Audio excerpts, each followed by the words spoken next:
Bismillahirrahmanirrahim. Alhamdulillah. Assalamualaikum warahmatullahi wabarakatuh. Alhamdulillahirabbil alamin. Asyhadu an la ilaha illallah wa asyhadu anna Muhammadan abduhu wa rasuluh. Allahumma salli ala sayyidina Muhammad wa ala ali sayyidina Muhammad. Sahabat-sahabat, kawan-kawan, teman-temanku, baraya, sedulur-sedulurku sekalian dimanapun Anda berada,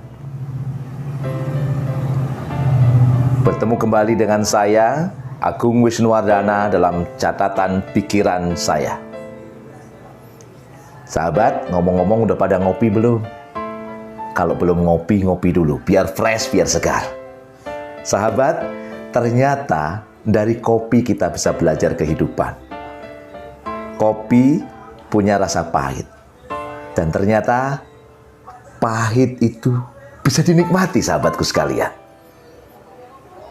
Tapi bicara tentang pahit, ada rasa yang lain, namanya manis. Ada pahit, ada manis. Ya, ini keadaan saja, biasa saja. Tidak ada sesuatu yang kemudian manis lebih istimewa, pahit lebih istimewa, tidak. Ada juga keadaan orang tinggal di kota, orang tinggal di desa. Ya, itu sebuah keadaan saja, tidak lebih dari itu. Pun demikian, ada orang yang lahir tempo dulu, ada yang lahir baru kemarin-kemarin. Itu juga sebuah kondisi biasa saja. Katanya yang dulu namanya kolonial, yang kemarin-kemarin namanya milenial. Ya, itu juga biasa saja. Seseorang akan mulia apabila dia mengikuti track yang diminta oleh Allah Subhanahu wa Ta'ala. Tetapi orang bisa menjadi rendah, bahkan lebih rendah dari binatang ternak, lebih rendah dari kambing, lebih rendah dari wedhus, apabila tidak mengikuti track dari Allah Subhanahu wa Ta'ala. Sahabatku sekalian, hari ini saya ingin share juga tentang keadaan. Apa yang saya sebut keadaan kaya dan keadaan miskin. Kenapa perlu saya share? Karena ini bukan keadaan biasa. Ini sebuah fenomena. Hari ini terjadi dan beberapa waktu yang lalu sudah terjadi sebenarnya. Bahwa kemiskinan itu ternyata sebuah masalah seperti benang kusut.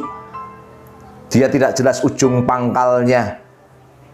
Diselesaikan kanan, kiri masalah, diselesaikan atas, bawah masalah. Rumit sekali. Sehingga para ahli kemudian menyebutkan, ya, kemiskinan ini seperti lingkaran setan. Lingkaran setan kemiskinan. Ini yang kemudian dikatakan.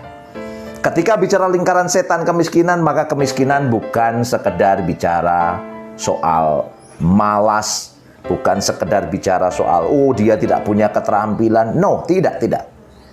Ketika lingkaran setan kemiskinan, maka masalahnya adalah sistemik, masalahnya struktural, rumit. Masalahnya adalah sistemik, masalahnya adalah struktural. Adanya fenomena kemiskinan ini salah satunya adalah kesenjangan antara kaya dan miskin. Yang kaya dengan yang miskin jenjangnya sangat jauh, jurang yang sangat dalam memisahkan mereka. Contohnya, di Amerika Serikat, orang terkaya itu pendapatannya 20.000 kali dari orang yang miskin. Bagaimana dengan Indonesia? Jeffrey A. Winters, 2016 dia mengatakan bahwa 40 orang terkaya di Indonesia itu pendapatannya adalah 640.000 kali dari pendapatan orang biasa. Kalau dikaitkan dengan pendapatan orang miskin, jauh lebih tinggi lagi lipat gandanya. Ini kesenjangan. Orang-orang Uni Eropa bahkan mengatakan begini. Setelah krisis mereka mengatakan bahwa spanduk gede-gede mengatakan I am 99%.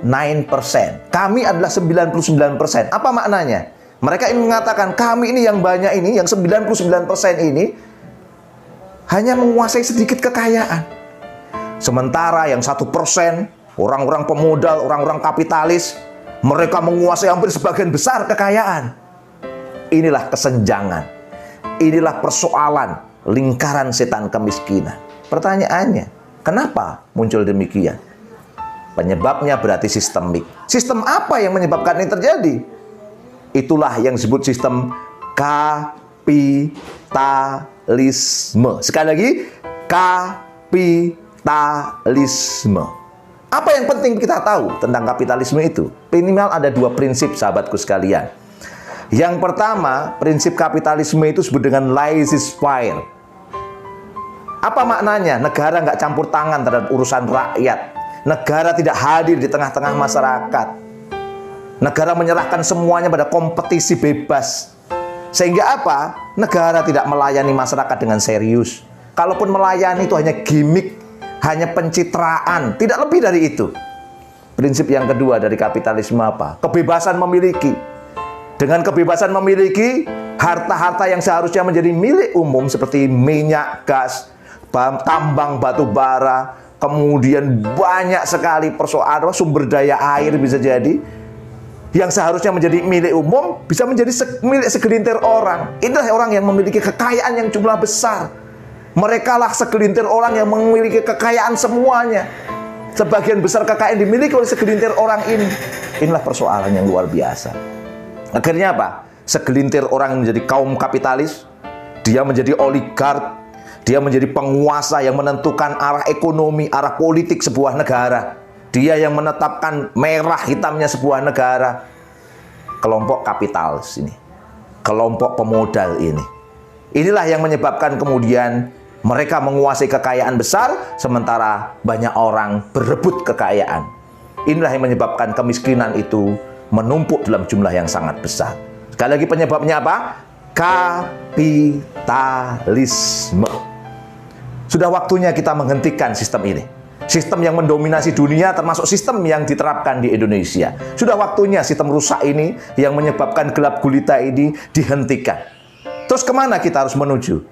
Kembalilah pada sistem Islam. Sebuah sistem yang meletakkan orang per orang mendapatkan pelayanan yang layak. Kebutuhan dasarnya harus terpenuhi. Kondisi wabah tidak wabah, kondisinya harus terpenuhi kebutuhan dasarnya. Pangan, sandang, papan, kesehatan, pendidikan, dan juga keamanan.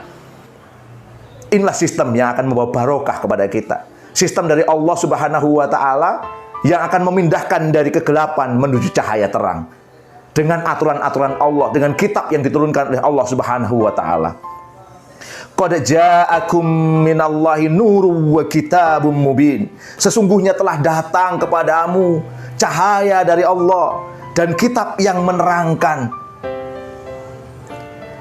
Yahdi bihillahu manittaba'a ridwanahu subulus salam wa yukhrijuhum minaz zulumati ilan nur biiznihi wa yahdihim ila siratim mustaqim. Dengan kitab itulah Allah menunjukkan orang-orang yang mengikuti keridhoannya ke jalan keselamatan. Dan dengan kitab itu pula Allah mengeluarkan orang-orang itu dari gelap gulita kepada cahaya yang terang benderang dengan seizinnya, dan menunjuki mereka ke jalan yang lurus. Maha benar Allah dengan segala firman-Nya. Waktunya kita berpindah dari sistem kapitalisme menuju sistem yang barokah, yaitu sistem Islam. Saya Agung Wisnuwardana, jumpa kembali di periode berikutnya dalam catatan pikiran saya. Wassalamualaikum warahmatullahi wabarakatuh.